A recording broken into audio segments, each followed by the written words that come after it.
Olá, para nossa conversa de hoje a gente vai mergulhar num material bem direto ao ponto. É um livro chamado Dicas para Estagiários de Engenharia de Produção e Administração.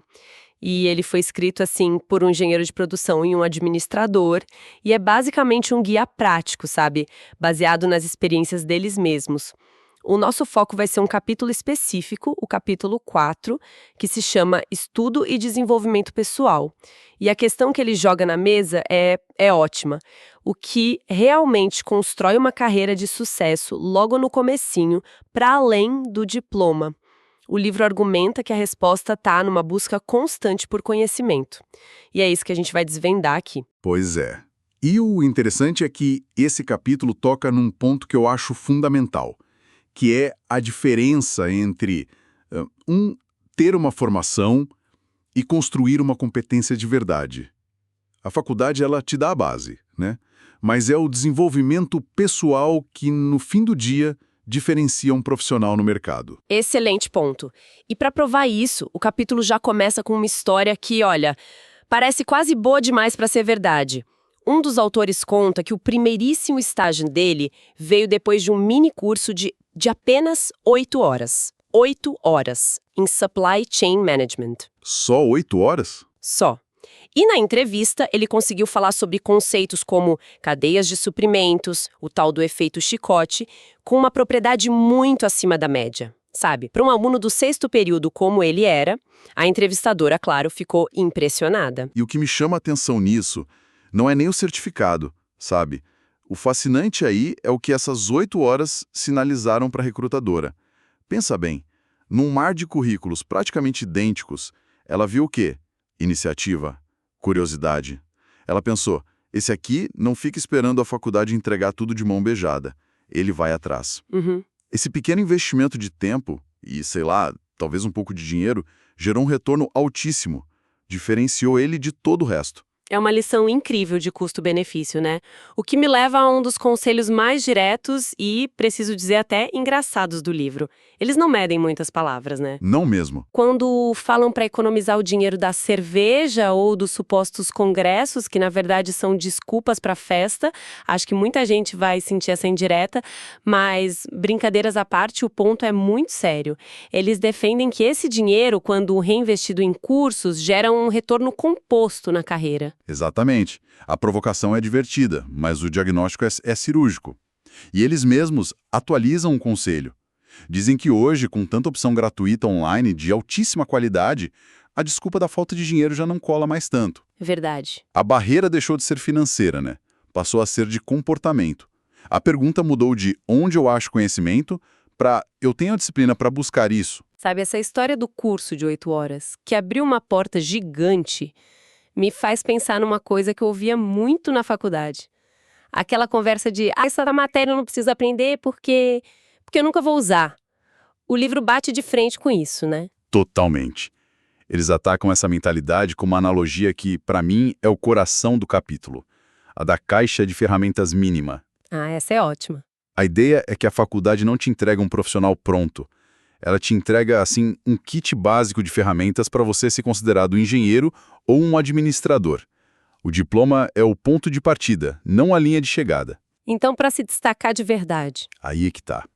Para se tornar um profissional de alta performance, o livro diz que é preciso suar sangue em atividades extras. Iniciação científica, empresa júnior, projetos. É aí que você começa a encher essa caixa de ferramentas com coisas que ninguém mais tem. E tem uma parte interessante aí, eles dizem que é impossível saber quando a vida vai te cobrar uma competência específica. Contam que fizeram cursos que acharam que não iam servir para nada e, no fim, foram super vantajosos. Pois é. E essa é uma visão contra a complacência, sabe?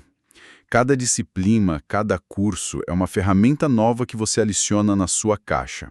Um profissional que tem mais ferramentas, que é mais versátil, ele tem mais chance de se adaptar a uma mudança de carreira, a um problema inesperado. Entendi. É sobre construir adaptabilidade, mais do que tentar adivinhar o futuro. E falando em aproveitar as oportunidades que aparecem, tem outra história no livro que me deixou pensando bastante. Ela mostra o que os autores chamam de paradoxo da vontade de aprender seletiva. Ah, essa é muito boa. Um deles trabalhou numa multinacional que pagava 3 cursos por ano na plataforma Coursera. Acesso a conteúdo de Stanford, de Michigan, o filé do mundo, né? E o resultado? Num setor com 90 pessoas, ele foi um dos únicos a fazer os 3 cursos. É um relato que gera um certo desconforto, né?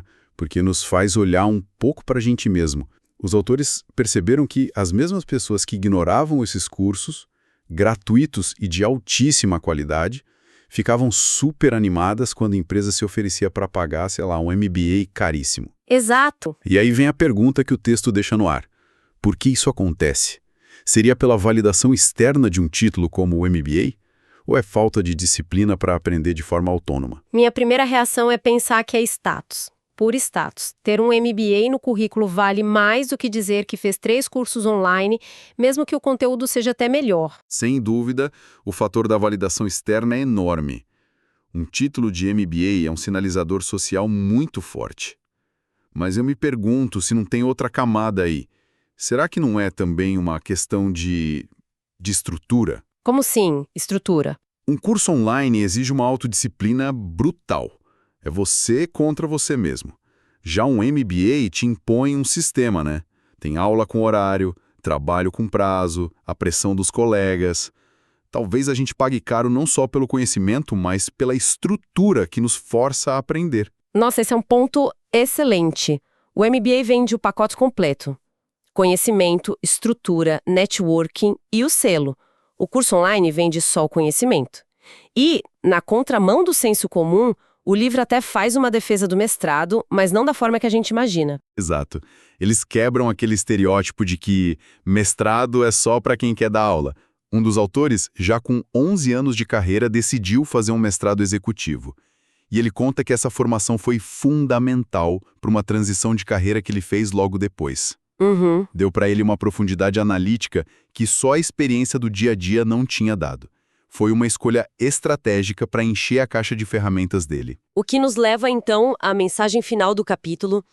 Depois de todas essas histórias, essas analogias, o que fica como uma grande lição? Para mim, fica muito claro que, para os autores, a parte mais importante do desenvolvimento profissional é a vontade de nunca parar de aprender. E eles não tratam isso como um talento, mas como um músculo que precisa ser treinado. Gostei da ideia de ser um músculo. A sugestão deles é prática. Criar metas diárias de aprendizado. Ler um artigo, assistir a uma aula, transformar o estudo num hábito, como ir à academia. E essa ideia amarra tudo. O curso de 8 horas, a caixa de ferramentas, a crítica à vontade seletiva, tudo aponta para a mesma direção, né? Perfeitamente. E se conecta com o conceito de proatividade, que eles discutem em outra parte do livro. A busca ativa pelo conhecimento é a maior demonstração de protagonismo na carreira. Em vez de esperar que a empresa dite seu desenvolvimento, o profissional assume a responsabilidade.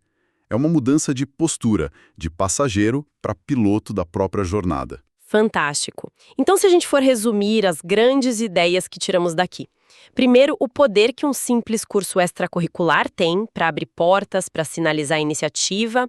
Depois, a ideia de que a faculdade oferece só um kit básico de ferramentas e que nós somos os responsáveis por encher essa caixa. Exato.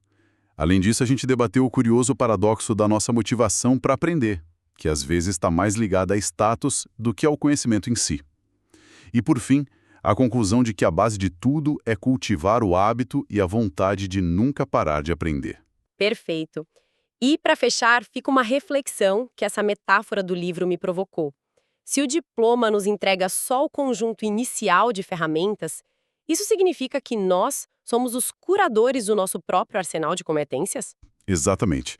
E a questão que fica para a gente pensar é: estamos fazendo essa curadoria de forma consciente? A gente está escolhendo as próximas ferramentas com estratégia ou só pegando o que aparece na nossa frente? Estamos construindo um kit super especializado que talvez fique obsoleto amanhã? Ou estamos montando um conjunto versátil, robusto, pronto para os desafios que a gente ainda nem imagina que vai enfrentar? Acho que a resposta para isso define muita coisa.